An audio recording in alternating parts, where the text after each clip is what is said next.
नमस्कार दोस्तों, स्वागत है आपका एलईडी क्लासेस में। मैं ऋषभ कुमार आज आप लोगों को परसेंटेज का तीसरा वीडियो पढ़ाने जा रहा हूं। दोस्तों, परसेंटेज का 2 वीडियो एलईडी के प्लेलिस्ट में लोड हो चुका है, वीडियो 0 और वीडियो 1, और ये वीडियो परसेंटेज का वीडियो 2 है। तो जिन लोगों ने वीडियो 0 और वीडियो 1 को नहीं देखा है वो एलईडी के प्लेलिस्ट में जाकर वीडियो को पहले ज़रूर देख लें, तो आपको यहाँ से समझ में आएगा।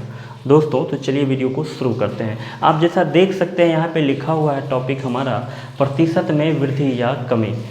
इस टॉपिक पे मुझे बिल्कुल एक अलग वीडियो बनाना पड़ रहा है, क्योंकि मैंने छात्रों को पढ़ाते हुए देखा है कि बहुत सारे छात्र जो हैं प्रतिशत में वृद्धि या कमी जब क्वेश्चन में आता है तो वो कंफ्यूज कर जाते हैं। तो आप लोग आज के बाद बिल्कुल कंफ्यूज नहीं करेंगे, ऐसा मुझे विश्वास है अगर आप इस वीडियो को अच्छे से देखते हैं तो चलिए वीडियो को शुरू करते हैं। दोस्तों, प्रतिशत में वृद्धि या कमी किसी भी डाटा में हो सकता है। किसी के वेतन में प्रतिशत में वृद्धि या कमी की बात होगी, किसी के वस्तु के मूल्य में प्रतिशत में वृद्धि या कमी की बात होगी। तो उदाहरण के माध्यम से हम समझते हैं। जैसे मान लीजिए किसी क्वेश्चन में आपको बताया गया है कि किसी व्यक्ति का वेतन जो है वो 10,000 रुपया है। वेतन कितना है? 10,000 रुपया। और फिर आपको कहा जाता है वेतन में वृद्धि हुई है 10% की या 20% की। वेतन में वृद्धि कितने की हुई है? 20% की। जैसे ही आप प्रतिशत में नंबर देखते हैं तो मेरा बात आपको याद आया होगा कि कोई भी नंबर अगर प्रतिशत में है तो वो किसी नंबर का प्रतिशत होता है। जैसे वृद्धि हुई है 20% का, तो किसी नंबर का 20% वृद्धि हुआ होगा। किस नंबर का 20% वृद्धि हुआ होगा, ये आपको क्वेश्चन पढ़ के समझना है।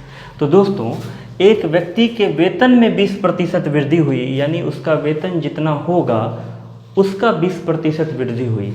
अगर हमको केवल वृद्धि की राशि पता करनी हो, वृद्धि की राशि अगर पता करनी है तो आप बड़े आसानी से कह सकते हैं कि वृद्धि 20% हुआ है, लेकिन किस नंबर का? तो उसके वेतन का 20% वृद्धि हुआ है। यानी हम कहेंगे 10,000 का 20% जो होगा यानी 2,000, ये वृद्धि हुआ है उसके वेतन में। अगर वृद्धि के बाद अगर वेतन की बात करें दोस्तों, तो कितना वेतन होगा? पहले 10,000 उसको मिल रहा था, अब 2,000 रुपया और बढ़ गया, यानी वेतन हो गया 12,000 रुपया। तो जब भी कोई डाटा प्रतिशत में दिया जाए, इतना बढ़ा है, इतना प्रतिशत घटा है, तो आपको वहाँ भी यही चीज़ समझना है कि वो किसका प्रतिशत है। इस सवाल को हम लोग थोड़ा ट्रिकी वे से भी बना सकते थे, क्योंकि आप जानते हैं कि कोई भी चीज़ पूरा अपने आप में क्या होता है? 100% होगा। तो उसका वेतन 10,000 पूरा वेतन था ना दोस्तों, शुरुआती वेतन तो उसका 10,000 था। तो ये जो 10,000 है ये अपने आप में क्या है? 100% है। और ये 100% उसका वेतन है, और इसमें 20% की वृद्धि हो गई, यानी वेतन कितना हो गया? 120% हो गया। तो वेतन अब 100% नहीं रहा, 120% हो गया वृद्धि के बाद। तो किसका 120%? 10,000 का।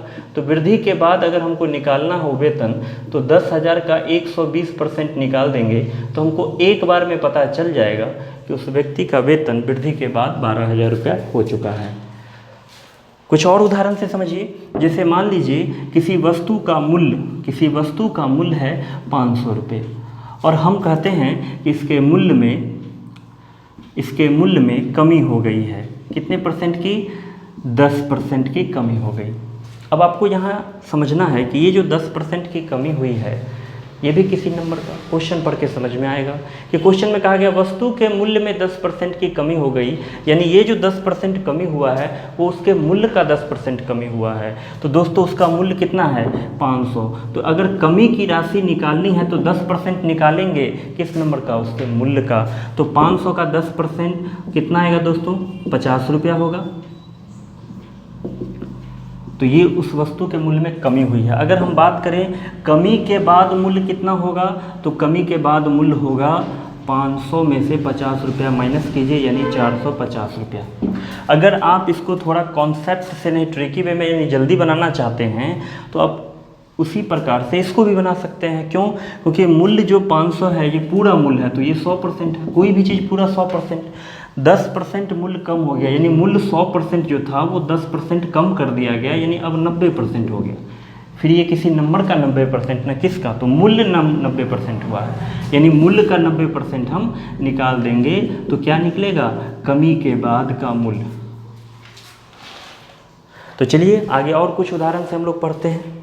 दोस्तों अब इन बातों को समझने के बाद कुछ और क्वेश्चन इस पे आधारित हम देखते हैं ताकि और अच्छे से आपको समझ में आ जाए। यहाँ आपको 2 क्वेश्चन लिखा हुआ दिख रहा होगा, इसमें से हम लोग ऊपर वाले क्वेश्चन को सबसे पहले सॉल्व करेंगे। तो क्वेश्चन को पहले बहुत अच्छे से समझना है। एक व्यक्ति का वेतन 10% वृद्धि के बाद 3300 रुपया हो गया। वृद्धि से पहले उसका वेतन कितना था? दोस्तों ध्यान रखना है, एक व्यक्ति का वेतन कुछ था जो हमको नहीं पता है, वेतन हमको नहीं पता है, लेकिन उस वेतन में वृद्धि हो गई। कितने की वृद्धि हुई है? 10% की। और वृद्धि के बाद जो वेतन उसका हुआ, वृद्धि के बाद जो उसका वेतन हुआ वो 3300 रुपया हुआ है। पहले क्वेश्चन को अच्छे से हमें समझना होगा कि एक व्यक्ति का वेतन था जिसमें 10% की वृद्धि हुई और फिर उसका वेतन 3300 रुपया हो गया। अब पूछा क्या है? पूछा है वृद्धि से पहले उसका वेतन क्या था, यानी व्यक्ति का प्रारंभिक वेतन क्या था, शुरुआती वेतन क्या था। दोस्तों यहाँ ये शुरुआती वेतन कितना है आपको पता नहीं है, लेकिन इतना पता है कि इसमें वृद्धि हुआ है 10%, जिसके बाद वेतन हो गया 3300। तो ये जो 10% वृद्धि हुआ है ये किस नंबर का वृद्धि हुआ है? ये सवाल पढ़ के हमको समझ में आना चाहिए। व्यक्ति के वेतन में 10% का वृद्धि हुआ, इसका मतलब हुआ उसका वेतन जितना था उसका 10% वृद्धि हुआ। जितना वेतन था उसका 10% वृद्धि हुआ। ऐसा नहीं कि 3300 का 10% वृद्धि हुआ होगा, ऐसा हमें नहीं सोचना। ये जो 10% बढ़ा है ये किस नंबर का 10% बढ़ा है? तो जो उसका वेतन था, शुरुआती जो वेतन था। तो मान लीजिए कि उसका वेतन शुरू में x था, ये क्या है? उसका प्रारंभिक वेतन है। मान लीजिए प्रारंभिक वेतन क्या था? x था। मान लेते हैं कि उसका प्रारंभिक वेतन x है। अब आप समझिए कि अगर उसका प्रारंभिक वेतन x है तो इसका मतलब ये हुआ कि हमको x का वैल्यू निकालना होगा।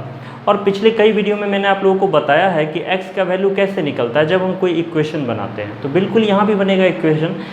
वेतन x है, ये अपने आप में शुरुआती वेतन जो है ये 100% है और इसी में 10% की वृद्धि हुई, इसका मतलब उसका शुरुआती वेतन 110% हो गया। तो शुरुआती वेतन का अगर हम 110% निकाल दिए यानी वृद्धि के बाद का वेतन हो गया, और वृद्धि का बाद का वेतन तो हमको दिया गया है 3300, यानी ये दोनों इक्वल है, बराबर है। तो यहाँ से हम x फाइंड आउट कर सकते हैं। तो x का वैल्यू क्या होगा? 3300 100/110 यानी 3000 रुपया। दोस्तों ये x क्या था? उसका प्रारंभिक वेतन था। अगर आप x का वैल्यू निकालें मतलब प्रारंभिक वेतन उसका पता चल गया, वही पूछा था, तो हमारा आंसर 3000 हो गया। अब अगले क्वेश्चन पे चलिए। यहाँ कह रहा है एक वस्तु के मूल्य में 25% की कमी होने के बाद वस्तु का मूल्य 750 रुपया हो गया। कमी से पहले वस्तु का मूल्य कितना था? क्वेश्चन को दोस्तों कई बार हमको अच्छे से पढ़ के समझना चाहिए। ये बात आप अच्छे से ध्यान में रखिए कि हमें क्वेश्चन पहले समझ में आना चाहिए, ना कि हम जल्दी जल्दी बनाना शुरू कर दें। स्पीड तो बाद में आएगा, पहले समझ आना चाहिए। तो यहाँ देखिए वस्तु का मूल्य क्या था, यानी वस्तु का प्रारंभिक मूल्य जो था वो क्या है वो हमको नहीं पता, लेकिन उसमें कमी हो गई है। कितने की कमी हुई है? तो कमी हुई है 25% की। और कमी के बाद वस्तु का मूल्य कितना हो गया? तो कमी के बाद मूल्य हो गया है 750 रुपये। तो बात समझ में आ गई होगी कि एक वस्तु के मूल्य में 25% की कमी हुई तब उसका मूल्य हो गया 750 रुपये। अब पूछा क्या है? कमी से पहले वस्तु का मूल्य क्या था, यानी प्रारंभिक मूल्य क्या था वस्तु का।